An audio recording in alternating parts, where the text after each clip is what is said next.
What's up, everybody? I'm James. Welcome to Mechanical Mayhem, and welcome to a low-tech video here utilizing Mechwarrior 5 Clans website. So, I want to go over this announcement that's coming in April. So let me get rid of this ugly cam, but we can get into the action. Now, with that said, be sure to leave your thoughts in the comment section. I like seeing comments. I hope to see some comments. And while you're there, consider alpha striking that subscribe button so you can be part of future conversations more easily, and we can do battle against the algorithm to get the awesomeness that is BattleTech out there to be discussed and enjoyed. So, with all that out of the way, Mechwarrior 5 Clans, Ghost Bear, Flashstorm, out of nowhere, let's talk about it. Super excited for this. This is definitely worthy of a DLC, right? Trials of War had people up in the air saying, I don't want to pay for content in a game that should have been there. I didn't think that there was going to be a horde mode anyway, but that's neither here nor there. I get it. But this is a DLC proper. This is Ghost Bear Flashstorm, a new campaign story focusing on Clan Ghost Bear, taking place after the death of Leo Showers, with Ilkhan Kerensky being the one in charge now. So that vote and stuff has happened. That's really cool. So, with that said, we now are going to basically shift gears, and we're going to see a much more awakened Ghost Bear, quote unquote, if you will, with the plans of the leaders to basically strive to take the lead in the race towards Terra. What's really cool about this campaign is that we are not some fresh star, right? Cobalt Star was really cool. I really like it. Seeing the trials of position and the final Sitco training stuff made a whole lot of sense. Fantastic tutorial stuff. It feels like we're more or less skipping tutorial. Maybe we'll have something like that in here, but it's probably be more fast and loose because we are taking command of the Silver Root Keshik, an elite unit, which is very cool. So, looking forward to doing that. When we have the world of Alshane to attack and conquer. That's pretty cool. We're going to face off against the second Sword of Light, which is also pretty cool. So, really digging this. I'm going to go through everything and then go back through my thoughts. So, with that said, new Omnimex. This is what people wanted with the first DLC, and we're getting it. We're getting the Knight Gyre. I never know how to pronounce this mech, but I've always liked it aesthetically, and it's a cool mech. The Ebon Jaguar, which is also a really cool mech. I really like it. It's pretty much brand new at this time, which makes sense why. I'll go into this a little bit. The Trial Possession is happening. One of the things that we're going to be doing is facing off against Clan J Falcon and Smoke Jaguar in Trials of Possession for these very two mechs. So that's pretty cool. Fire Moth, the infamous, well-known speedy boy, right? The bajillion mile an hour light mech, the Fire Moth. Really cool to see it. Mechwarrior Online just got it, so here we are. That's pretty fantastic. 20 tons though. I mean, it's a light guy, so I mean we gotta be careful with it, but still cool. Is it 20 or 25? Now I'm questioning myself, but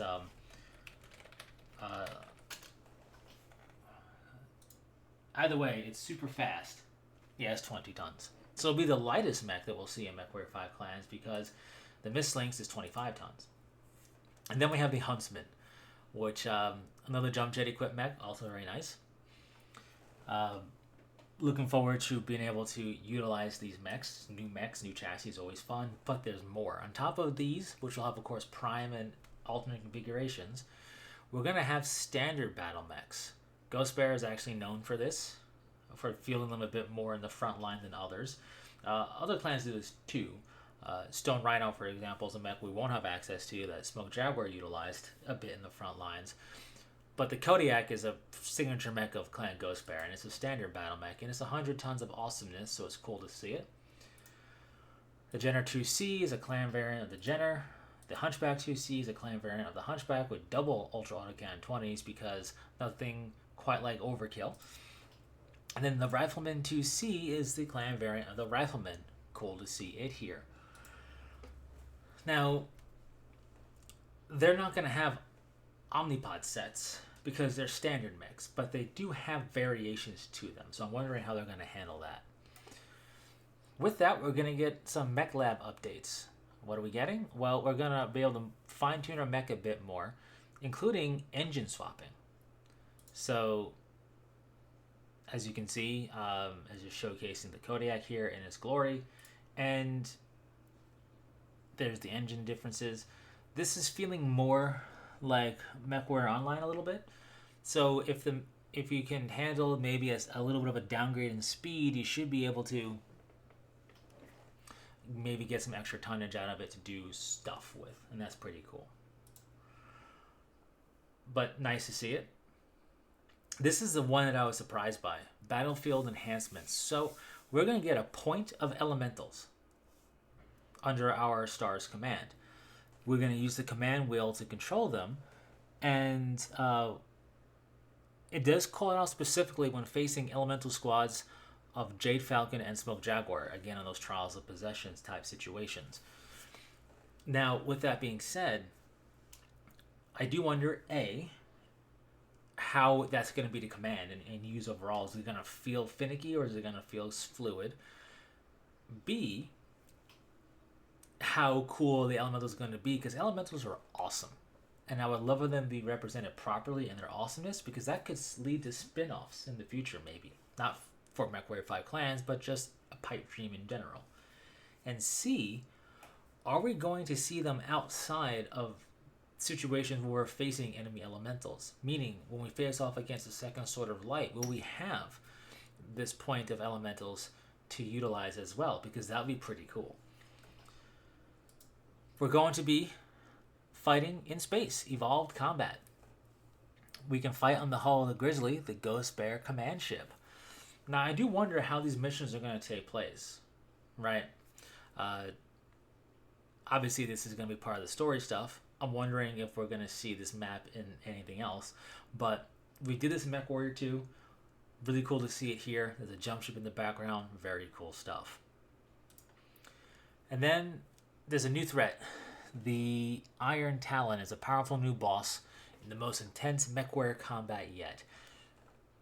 I don't know what that means, to be honest with you, in the game, and this is probably going to be the most questionable thing for people to experience and see how it is first. But I think they're trying to spice up the whole you have nothing but assault mechs, what do we do now situation. So we'll see. Now, outside of the update, we're getting free, or the DLC, we are getting free updates. Some of the ones that are listed so far have been Digital Extras update, Trials of War update, Mod Tool Early Access, and more details for other stuff. So that's really cool also. And that's what we're getting. Definitely feels like it's going to be one heck of a DLC come April. So to really go over it real quick, give my thoughts and questions before wrapping up. Don't want to go too long. Curious how long this campaign is going to be. Really looking forward to it. Hopefully, it doesn't diminish Jade Falcon or Smoke Jaguar. We didn't see anything for Jade Falcon yet, but it's very easy to kind of one-dimensionalize factions that you're fighting against. So we'll see how that's handled. Really looking forward to this, though. I want to see how the trial possessions go. I want to see, I want to experience that. I want to be able to experience commanding this Ghost Bear Star. I want to see how the pilots are handled, the banter. I'm really looking forward to this campaign. This is going more or less exactly like I thought it would if they were going to take this path, which it seems like they are, and I think it's the right call. To do a Smoke Jaguar continuation would be, I think too much on that one clan for people. I don't care, it's my favorite. But it's called Mechwarrior 5 Clans, not just Clan Smoke Jaguar, so the hope, I think, for people would have been to be able to get DLC for the other clans, and here it is, one of them at least. Also, they would have to commit to solidifying that the Crusader path for Cobalt Star is the correct path and canon path for the game, and continue that story with them. But that's neither here nor there. I think they went with the better option, the better idea, showcasing the invasion from the eyes of a different clan. And Ghost Bear is a fantastic choice. Not as popular, I think, as Clan Wolf, but still a very popular clan. I think very open enough to be able to do a story like this for sure. So really pleased with that. I just hope the missions aren't too short, and I hope the campaign isn't too short. My hope is that at least it's 10 missions strong. I want it to be as long as possible. I don't think we're going to get another 30 plus missions like we did in the original campaign. But my hope is that it'll be of a decent length, especially to get the new mechs, experience the new places, and do the new stuff. As far as the mechs go, will we see any of these for use by Cobalt Star, the original campaign? I don't know how it's going to fit in with merits and whatnot, merit points and our honor level and how we unlock mechs unless they're reworking that. Hopefully they'll say more and we'll be able to see it, because I really like that campaign. I'll play through that campaign again for the umpteenth time, especially if we can utilize these mechs, even the standard battle mechs, and unlock them and use them in place of what I would normally use just for a different experience. But of course, play the DLC expansion as well. On that same question is the Mech Lab. It's a Mech Lab update. Does that mean the original campaign gets this too? It would make the most sense to me that it does. But again, who knows? I don't know how they're handling this either, in terms of loading into it prior from the main menu, so we'll see. And lastly, I don't think we're going to see any elementals to command. Obviously, they're not adding any missions to Cobalt Star's campaign, so I don't know if they're going to add a map of this, let's say, to something, be it PvP or Horde mode or whatever. Will we get to use that map as Cobalt Star, for example? And I don't think we're going to face off against anything like this, unless it's in the Simpod. I don't know if they're going to add anything like that. They might. They haven't announced all their new stuff. I just very much don't think we'll see any elementals supporting us in Clan Smoke Jaguar playthroughs, because this feels very much built into their DLC story here. Outside of that, I'm really pleased to see this.